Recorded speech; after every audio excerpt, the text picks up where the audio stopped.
Hello students, आपका फिर से स्वागत। अपन ने पिछली क्लास तक थर्मल एक्सपेंशन नाम के चैप्टर को कंप्लीट कर दिया था।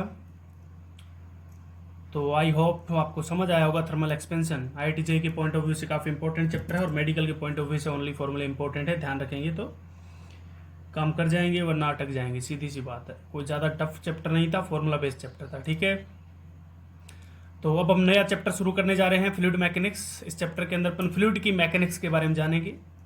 मैकेनिक्स अपन ने आरबीडी तक मैकेनिक्स ही पढ़ा था, एनएलएम फ्रिक्शन सारे मैकेनिक्स के पार्ट थे। ठीक है, अब नया चैप्टर शुरू करने जा रहे हैं, फ्लूइड मैकेनिक्स। ओके गाइस, तो शुरुआत करें।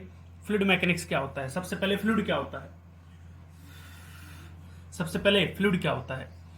तो फ्लूइड आर दो सब्सटेंस विच आर फ्लो। जो बह सकता है वो फ्लूइड है। वे पदार्थ जो बह सकते हैं फ्लूइड कहलाते हैं। समझ आ रही चीजें? तो बह कौन कौन सकता है? एक तो लिक्विड बह सकता है और एक गैसेस बह सकती है। तो liquid and gases both are fluid. ठीक। Third point is fluid do not have any definite shape. इनका कोई फिक्स शेप एंड साइज नहीं होता है। आप जिस भी कंटेनर में डालेंगे वो वैसा ही शेप ले लेंगे। आपने उठा के कोई बाल्टी में डाला, बाल्टी का शेप हो गया। कोई सिलेंडर में डाला, सिलेंडर का शेप ले लिया। तो इसका कोई फिक्स शेप नहीं होता है। आप जिस भी कंटेनर में डालेंगे वैसा शेप ले लेंगे।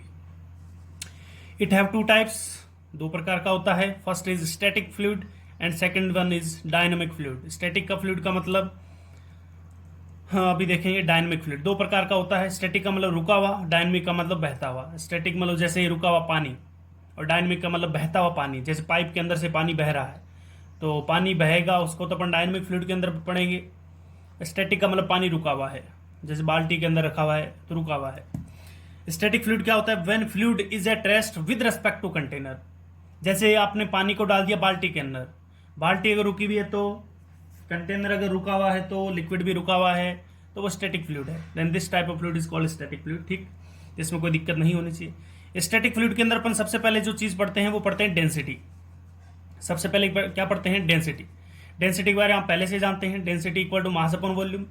यूनिट क्या होगी? मास की KG metre cube. CGS unit क्या होगी? मास का ग्राम और वॉल्यूम का सेंटीमीटर क्यूब। ठीक। डायमेंशन की बात करें, मास की m1 और वॉल्यूम की l क्यूब यानी l⁻⁻3।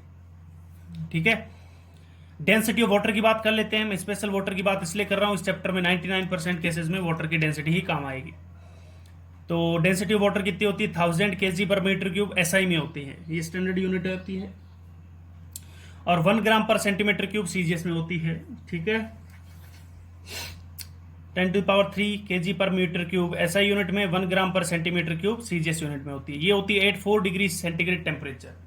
अब ये क्या है 4 डिग्री सेंटीग्रेड टेम्परेचर वाला खेल क्या है? तो ध्यान रखें, पानी की जो डेंसिटी 10⁻³ जो होती है वो हाईएस्ट होती है और वो 4 डिग्री सेंटीग्रेड टेम्परेचर पे होती है, क्योंकि पानी की डेंसिटी टेम्परेचर के साथ वेरी करती है। समझ आई चीजें?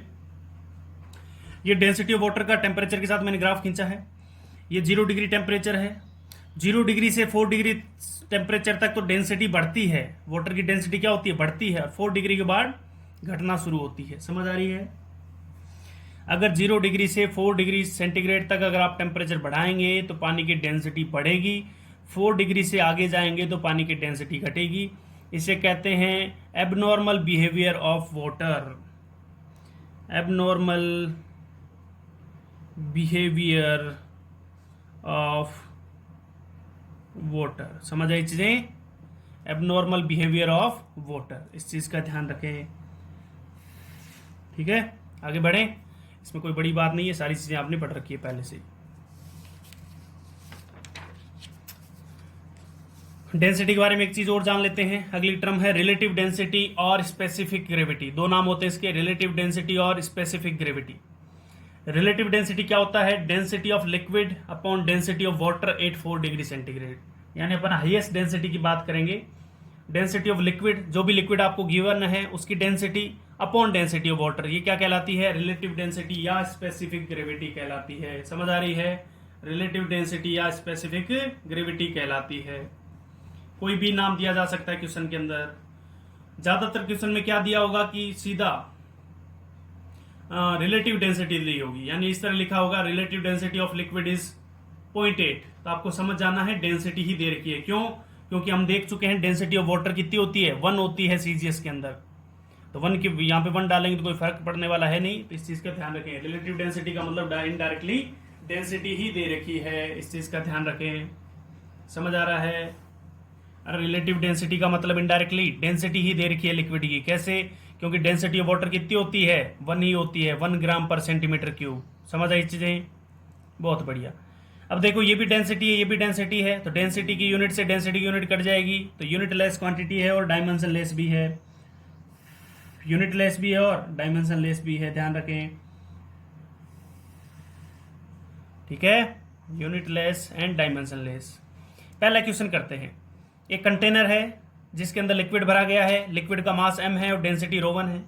दूसरा कंटेनर है जिसके अंदर लिक्विड भरा गया है जिसका मास अगेन m है बट डेंसिटी ρ2 है। ठीक है, क्वेश्चन में कहा गया when both liquid are mixed then find the density of mixture. दोनों लिक्विड को एक अलग कंटेनर में मिक्स कर दिया जाता है, यानी एक ही कंटेनर में डाल दिया जाता है, तो मिक्सचर की डेंसिटी बताइए। तो कैसे करेंगे? देखो, density equal to mass upon volume, तो ρ1 कितना आएगा m/v1, क्योंकि m तो सेम दे रखा है। ρ2 कितना आएगा m/v2। इसमें किसी को दिक्कत नहीं होनी चाहिए। तो v1 v2 वैल्यू निकाल ली अपन ने, v1 v2 की वैल्यू निकाल ली।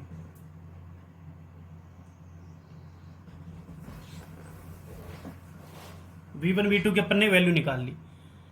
अब डेंसिटी ऑफ मिक्सचर क्या होता है? ये होता है total mass upon total volume. Density of mixture क्या होगा? Total mass upon total volume. Total mass कितना है मिक्सचर का? m प्लस m, 2m हो चुका है, divide by v1 plus v2। तो 2m upon v1 plus v2, v1 v2 value यहाँ से उठा के रखी, m by ρ1 plus m by ρ2। इसको सोल्व करेंगे तो निकल के आएगा 2 ρ1 ρ2 अपॉन ρ1 प्लस ρ2। कैसे? m से m कैंसिल आउट हो जाएगा, तो नीचे वाली टर्म बनेगी 1 बाई ρ1 प्लस 1 बाई ρ2। नीचे वाले को एलसीएम लेके सोल्व करेंगे तो ρ2 प्लस ρ1 अपॉन ρ1 ρ2, जो कि ऊपर चला जाएगा। तो answer is coming out 2 ρ1 ρ2 upon ρ1 plus ρ2। समझ है इससे?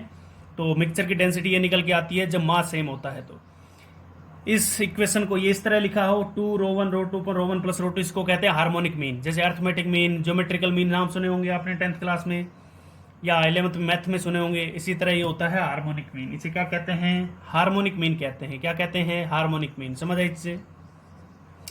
क्लियर बातें? बहुत बढ़िया।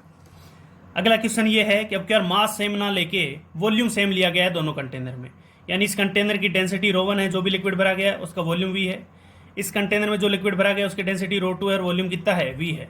आपको अगेन कहा गया है कि अगर दोनों मिक्स कर दिया जाए तो फाइंड डेंसिटी ऑफ मिक्सचर बताइए। ठीक है, डेंसिटी ऑफ मिक्सचर बताइए। तो density of mixture again total mass upon total volume. तो टोटल मास मान लेते हैं इसका m1 और इसका m2 है, तो टोटल मास कितना होगा? m1 प्लस m2, क्योंकि हमें आइडिया नहीं है कितना कितना मास है, divide by total volume 2v, v plus v। m1 कैसे निकालेंगे? हमें पता है मास इक्वल टू होता है डेंसिटी इंटू वॉल्यूम, और इसी तरह m2 इक्वल टू कितना होगा? Density into volume.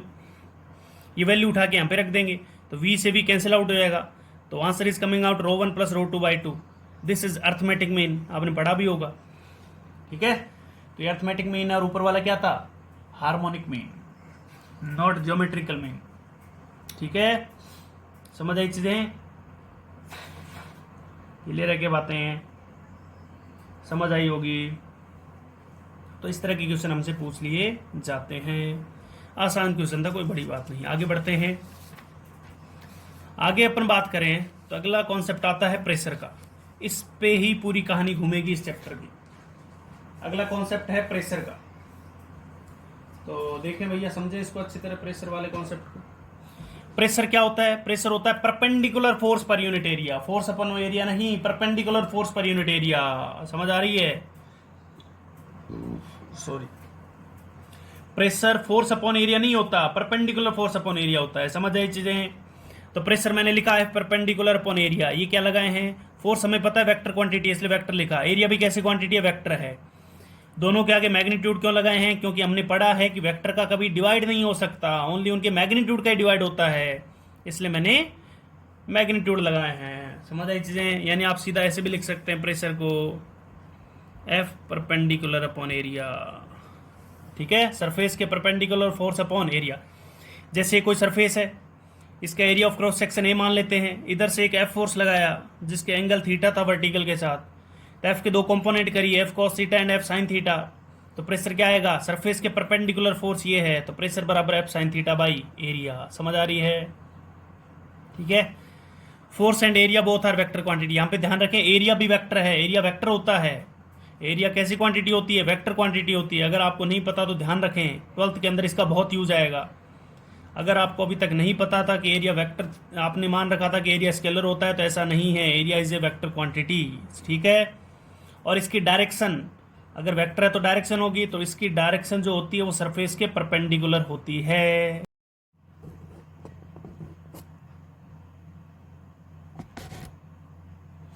तो आगे देखें, अपन ने देख लिया था pressure is the perpendicular force upon area, ये सारी चीजें बता दी थी।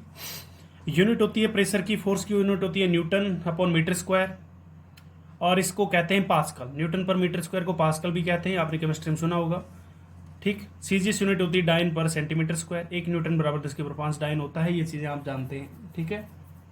बट ये ध्यान रखें, यूनिट इसकी क्या होती है? पास्कल होती है, ठीक है।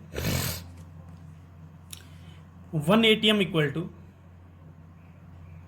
10 to the power, near about होता है 10 टू द पावर 5 पास्कल होता है।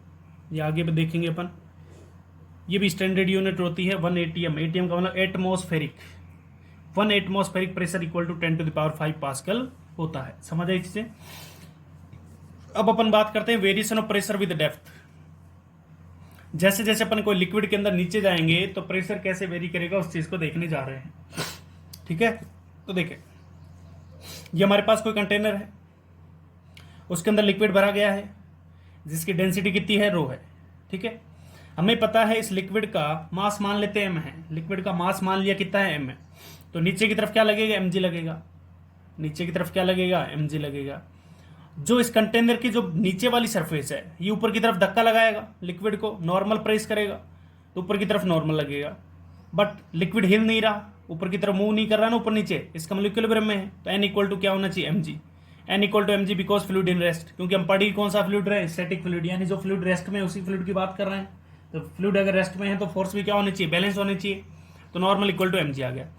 प्रेशर क्या होता है? प्रेशर होता है perpendicular force upon area, surface के परपेंडिकुलर फोर्स अपॉन एरिया। अगर इस कॉन्टेक्ट, ये जो कॉन्टेक्ट सरफेस है, बॉटम सरफेस है, इसका एरिया ए है, क्रॉस सेक्शन एरिया ए है, तो परपेंडिकुलर फोर्स कौन सा होगा? नॉर्मल फोर्स, क्योंकि प्रेसिंग फोर्स नॉर्मल है। तो प्रेशर बराबर नॉर्मल बाई एरिया, नॉर्मल किसके बराबर? mg, mg by area. Mass को लिख सकते हैं डेंसिटी इंटू वॉल्यूम, तो डेंसिटी इंटू वॉल्यूम को लिख सकते हैं area, cross section area into height into g. Area से एरिया कैंसिल आउट, तो क्या आ गया? ρgh। तो प्रेशर क्या निकल के आ गया? ρgh। अब तुम देखो कि हवा में इस पॉइंट पे प्रेशर कितना है? इस पॉइंट पे पी नॉट, पी नॉट का मतलब पी एटीएम, एटमॉस्फेरिक प्रेशर के बराबर है। अरे यहाँ पे प्रेशर कितना है? पी एटीएम के बराबर। एटमॉस्फेरिक प्रेशर है, उसको मैंने क्या नाम दे दिया? पी नॉट, क्योंकि हमें पता है हवा में प्रेशर कितना होता है? पी नॉट होता है। तो ये पॉइंट हवा में है, तो इस पॉइंट पे प्रेशर है पी नॉट, प्लस नीचे जा रहे हैं तो प्रेशर बढ़ता जा रहा है, और किस तरह बढ़ेगा? ρgh। तो इस पॉइंट पे अगर प्रेशर पी नॉट है, तो इस पॉइंट पर, बॉटम पॉइंट पे प्रेशर कितना होगा? पी बराबर पी नॉट प्लस ρgh होगा। समझ आई चीजें? अरे भाई साहब, एट टॉप पॉइंट, ये इस टॉप पॉइंट को ए पॉइंट नाम दे दूं और इस बॉटम पॉइंट को नाम दे दूं बी, तो प्रेशर एट ए है पी नॉट, और प्रेशर एट बी होगा पी नॉट प्लस ρgh। समझ आए इससे? यहां से मैं एक चीज निकल के आई, pressure increase with depth. Depth नीचे जाते हैं वैसे वैसे प्रेशर बढ़ता चला जाता है, और लिक्विड ऊपर जाते हैं तो प्रेशर घटता चला जाता है। नीचे जाएंगे तो प्रेशर बढ़ेगा और ऊपर जाने पे प्रेशर घटेगा। पी नोट को कहते हैं एटमॉस्फेरिक प्रेशर, और पी नोट की वैल्यू होती है 1.01 इंटू 10⁵ पास्कल। समझ आई चीजें? इसको नियर अबाउट अपन सीधा लिख सकते हैं 1 इंटू 10⁵ पास्कल।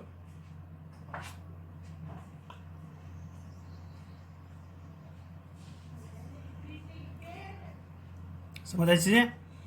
पी नोट की वैल्यू मैं पहले बता चुका हूँ। पी नोट यहाँ पे कौन सा प्रेशर है? एटमॉस्फेरिक प्रेशर, जिसकी वैल्यू ये होती है एग्जैक्ट। लेकिन हमें यहाँ क्या याद रखनी है? ओनली 10⁵। 1.01 को अपन नेग्लेक्ट कर सकते हैं, ठीक है।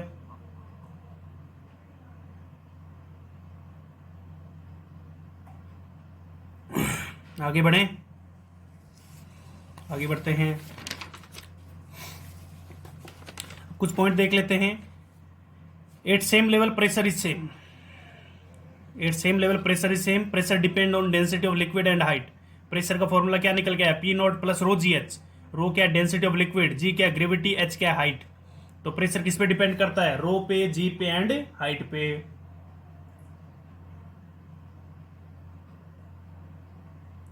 समझ आई चीजें? अगला point, it is not depend on shape and size of container. इस चीज का ध्यान रखें,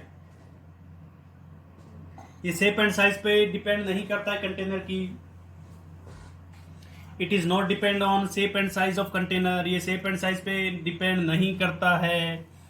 कंटेनर कैसा है, बाल्टी शेप का है कि जग टाइप का है कि किसी भी टाइप का, सिलेंडर टाइप का है, हमें उससे कोई लेना देना नहीं है।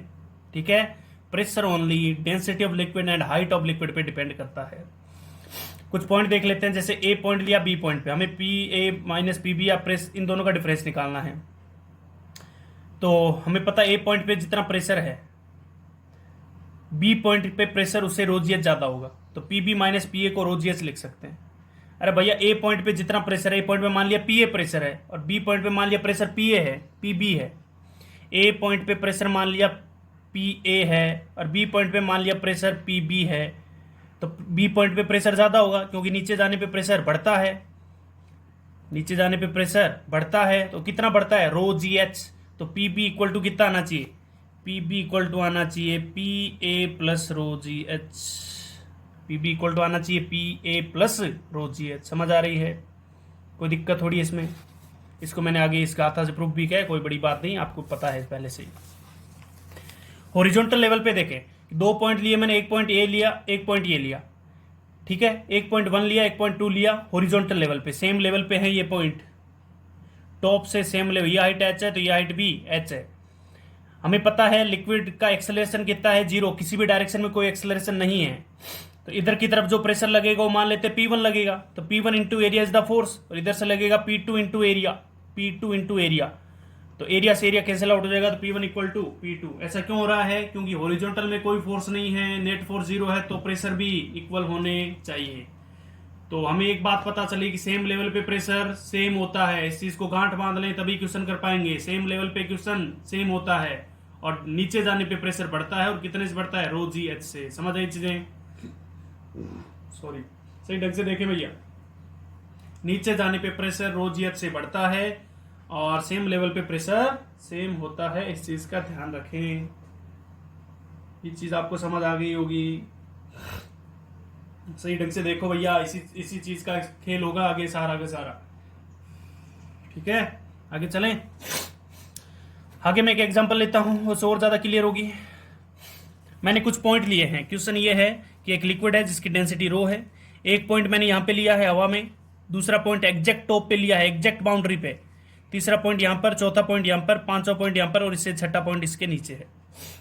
1 पॉइंट हवा में, 2 पॉइंट इसके सरफेस के एकदम टॉप पे है, 3 पॉइंट इससे एच हाइट नीचे है, 4th पॉइंट इससे 2h इंक्लाइन 30 डिग्री पे है, 4 से 5वां पॉइंट सेम लेवल पे है, और 5 से छठा एच हाइट नीचे है। तो आपको बताना है write down pressure at each given point. सारे गिवन पॉइंट्स पे प्रेशर बताइए। तो पहले पॉइंट पे प्रेशर कितना होगा, क्योंकि ये पॉइंट तो हवा में ही है, हवा में एटमॉस्फेरिक प्रेशर होता है, तो P1 equal to P note हो गया। पी नोट का मतलब एटमॉस्फेरिक प्रेशर है, तो P1 equal to P note हो गया। P2 तो एकदम जस्ट बाउंड्री पे है, तो ये भी इस पे भी प्रेशर कितना होगा, पी नोट ही होगा। अरे एकदम टॉप लेयर पे है तो इस पे भी प्रेशर कितना होगा, पी नोट ही होगा, तो इस पे भी प्रेशर पी नोट है।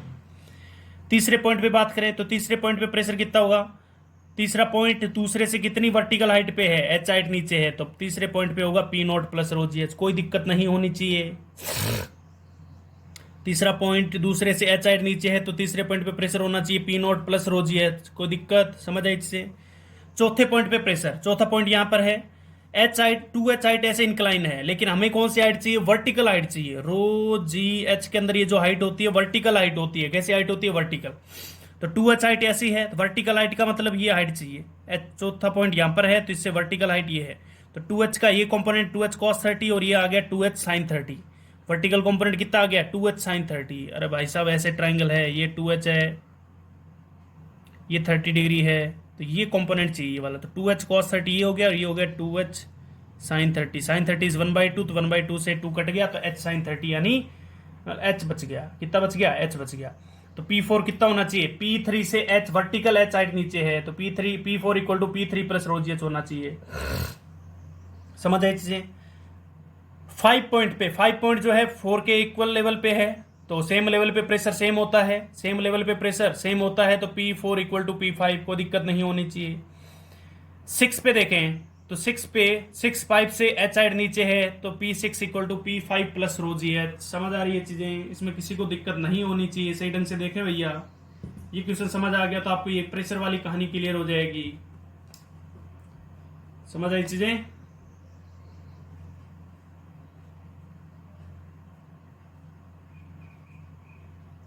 समझ आया क्या भैया? अरे 1 पॉइंट हवा में है तो P नोट होगा। 2 पॉइंट एग्जैक्ट बाउंड्री पे है, यानी एकदम हवा में ही मान सकते हैं आप। टॉप पॉइंट पे है, लिक्विड से बाहर है तो लिक्विड के एकदम ऊपर है, लिक्विड के एकदम सरफेस पे है तो अपन मान सकते हैं लिक्विड से बाहर है तो उस पर भी P नोट होगा। तीसरा वाला पॉइंट, दूसरे पॉइंट से एच साइड नीचे है तो तीसरे पे P note plus rho g h.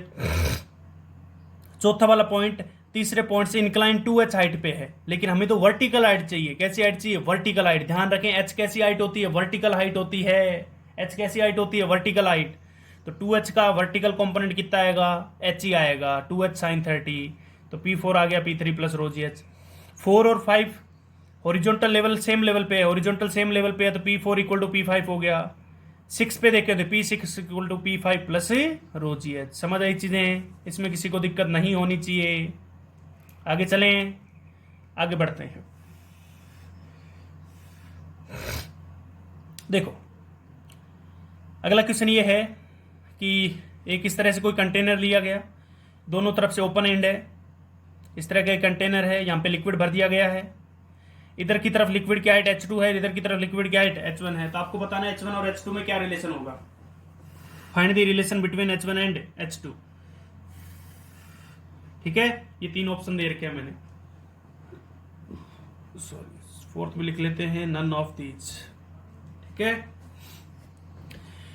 तो देखिए कैसे चेक करें। हवा में चेक नहीं करें भैया, स्क्रीन को यहां पर पॉज करके खुद देखें। लगातार वीडियो देखते नहीं रहे। जो क्वेश्चन आपको कहा गया, मैं क्वेश्चन दे रहा हूं, उसको स्क्रीन पॉज करके देखना है।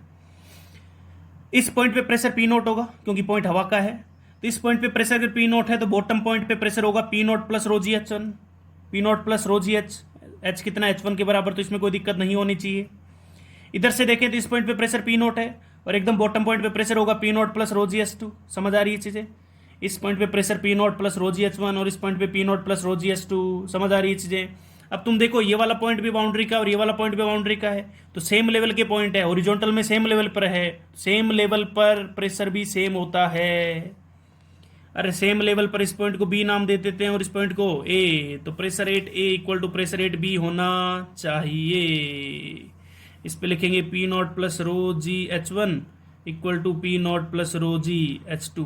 टू P नॉट से P नॉट गया, रो जी से रो जी गया, तो H1 इक्वल टू H2 निकल के आ गया। समझ आई चीजें? तो H1 इक्वल टू क्या आ गया? H2। इस चीज का ध्यान रखें। कैसे किया मैंने? दोनों पॉइंट हवा में हैं। सबसे पहले टॉप पे देखा तो टॉप पे pressure P not, H1 height नीचे गए तो P not plus rho g H1 और इस पे P not plus rho g H2।